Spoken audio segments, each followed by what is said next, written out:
అదే RTV app వార్తల్ని క్షణాల్లో చదివే అవకాశం ఉంటుంది. ఒక న్యూస్ పేపర్, ఒక టెలివిజన్ ఛానల్ మీ చేతుల్లో ఎప్పుడూ ఉంటాయి. భారీ వర్షాలకు మరి వరి పంట మరి కోత దశకు వచ్చి కోయాల్సిన పరిస్థితి. ఇలాంటి తరుణంలో మరి వరి కూడా మొలకెత్తి పూర్తిగా నేలబారిన పరిస్థితి మనం చూస్తున్నాం. ఈరోజు ప్రభుత్వం మరి మద్దతు ధర పరిస్థితి ప్రకటించుంటే ఈ పరిస్థితి వచ్చేది కాదు. గతంలో పుట్టి 14,000 రూపాయలు పోయిన పుట్టి ఈరోజు కేవలం 10,000 రూపాయలు 11,000 రూపాయలు అడిగే పరిస్థితి లేకుండా ఉంది. ఎన్ని తరుణంలో ఈరోజు వరితో పాటు ఉల్లి పంట అయితే దాదాపు 100 క్వింటాలు దిగుబడి వచ్చింది ఎకరాకు. ఈరోజు కేవలం కింట 400 అడిగేవాళ్ళు లేరు. ఖర్చులు రాని పరిస్థితుల్లో ఈరోజు నిలపాలై పొలాలనే పడుతులేదు పరిస్థితి. చామంతి పంట కూడా ఈ అకాల వర్షాలతో పూర్తి నిలపాలు. టమోటా రేట్ లేక పొలాల్లో. అరటి గతంలో 24,000 రూపాయలకి టన్ను ఉంటే ఈరోజు 3,500 రూపాయలు అడిగేవాళ్ళు లేరు.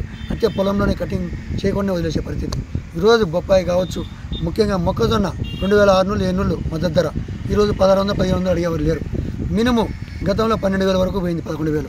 ఈరోజు 6,000 అడిగేవాళ్ళు లేరు. ఇవన్నీ కూడా మొత్తం ఏ పంట తీసుకున్నా కూడా ప్రభుత్వము రైతుకు సపోర్ట్ లేకపోవడంతో, ఎంఎస్పీ రేటు లేకపోవడంతో, ఈరోజు మద్దతు ధర లేకపోవడంతో రైతులందరూ తీవ్ర నిరాశంగా పరిస్థితి ఉన్నారు. ఎక్కువ పెట్టుబడులు పెట్టి ఖర్చులు పెట్టి ఈరోజు ఈ పరిస్థితి చూస్తున్నాం. మినిమం అయితే 3 వారాలు అయింది. అంతా నీటిపాలై మరి పూర్తిగా మొలకెత్తిన పరిస్థితి. మళ్ళీ రైతులు సాగు చేసుకోవాల్సిన పరిస్థితి వస్తుంది. గత ఖరీఫ్లు వేసుకొని వర్షం లేక పూర్తిగా ఎండిపోయిన పరిస్థితి అప్పుడు చూసాం.